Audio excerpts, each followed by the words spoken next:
Vatsy mpitahiana ho anao, vatsy mpitahiana ho anao ani, izay hitantsika ao amin'ny petera voalohany toko 7 ny 15 ka hatramin'ny 17 amin'ny anaran'i Jesosy manao hoe: farany miraisa saina ianareo rehetra ka miarahà ory, mifankatiava tahaka ny mpirahalahy, mifamindra fo, manetrety tena, tsy mamaly ratsy ny ratsy, na fanaratsiana ny fanaratsiana, fa aoka hisaotra kosa, satria amin'izany no niantsoana anareo mba handova fitahiana.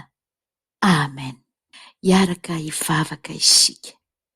Jesosy manambara aminay indray ny teninao androany, mitondra fananarana ho anay.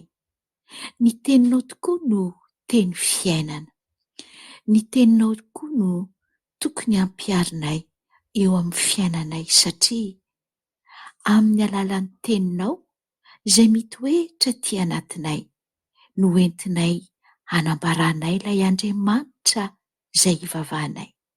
Ny fitondrantenanay tokoa no fomba anankiray handresena lahatra an'ireo mpiara-bela aminay mba ho tianao.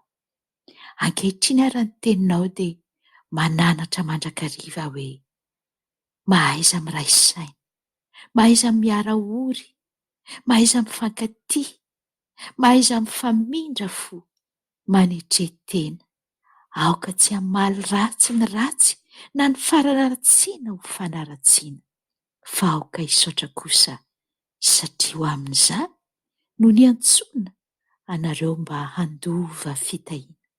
Tsara ny teninao, mamelombelona ny teninao Jesosy, mamelombelona ny fanahinay.